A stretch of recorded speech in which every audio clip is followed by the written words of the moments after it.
Hey, what's happening, guys? Happy Saturday. So, I just put some seaweed in, did fish tank maintenance day here. So, there's the critters eating.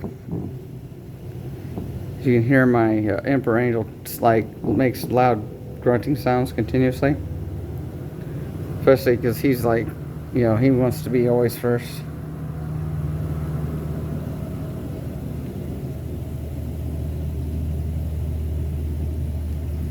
Poor snowflake angel kind of gets leftovers.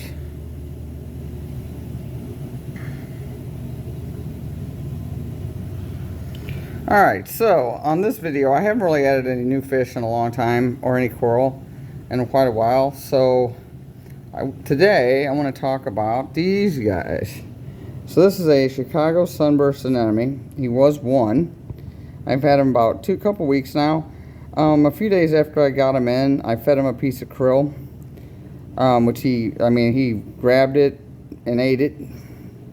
About 3 days later, he split. So that's the bigger of the two. There's the other one. Isn't that the craziest thing ever? So when I got these, just something to keep in mind from what I know about Chicago sunburst or Colorado sunburst anemones, a lot of these variations, they do not do well if you put them next to, in my experience anyway, and from what I've heard, you don't want to put them next to regular bubble tip anemones. Or these are rainbows, but and I've had these for many years. So and they've kept their bubbles and all that, but those guys you don't want to put them anywhere next to them, and obviously you don't put bubble tips next to carpets. So my carpets are over here, 6-foot tank, all the way at the end. There's my little crab, who's been with that carpet anemone since I've had it. I've had it about 5-6 years, that red one. So anyway, you got that on the end. So I decided to move some corals around in the middle of my tank, and it's right under my Ecotech Radion. So I made some room here, and I put the guy under it, and we'll see. Anemones can move wherever they want. So I just want to see what would happen. If he moves these things, corals, I'll move corals, whatever. Anemone's more important to me than coral. So anyway, he liked it there, so he stayed there. And then, like I said, when he was settled in, I fed him a piece of krill, and then a few days after that, he split. Basically, when the lights went on in the tank, he split. Must have split during that time. When I got up, I had 2 anemones. So. And obviously I wasn't trying to do that, but I was kind of like, oh, that's kind of cool. And also, like I've said in other videos, anemones can split for many reasons, including water quality. I find that if you feed them, they'll split. They're stressed out. Like sometimes when you move, I try not to move any rock around in my tank hardly at all. But for example, say I wanted to rearrange this anemone cave, which I have no intention of doing because it took me forever to build it. Since this is all live rock, not the man-made Marco rock or whatever. So anyway, on this little guy, like if I were to say I'm gonna move it and change this around or whatever, but these guys will stay attached to the rock, they will split for sure every time, guaranteed, because they get stressed out. So stress causes that as well. So it could have been that I fed him the krill. It could have been that he's in a new tank. I don't know. My water quality, I just tested my water quality this morning. I don't test my water quality very often. But just, I thought, well, I go by what stuff looks like in my tank, so I rarely test my water quality. But, alkalinity, 9.5, calcium, 440, nitrates, 25. Excuse me, not 25, 20. Phosphates were 0.20, so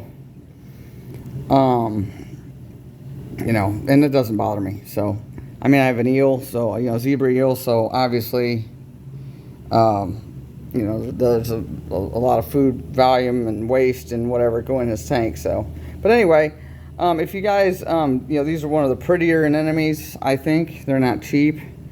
If you guys ever want to get one or whatever, I would definitely recommend, and you already have bubble tips, whether it's red, rainbow, even another kind of variant of some sort, you know, black widow, whatever, anemones. I would not put these next to them, in my opinion.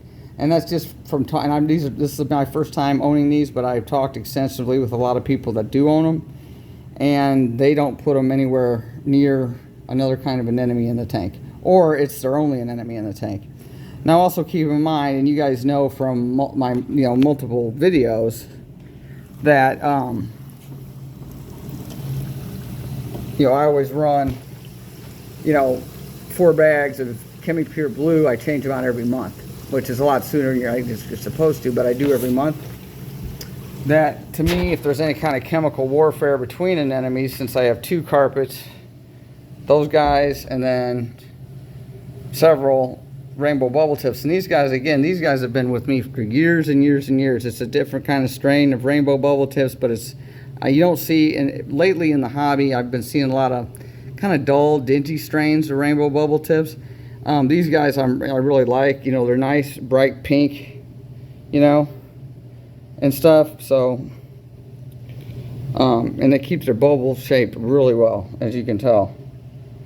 So, anyway, that's just my advice. I'll do some more videos on them as these guys grow. And, and again, if they get close to any corals, I know people will be like, oh my gosh, they're close to your stuff.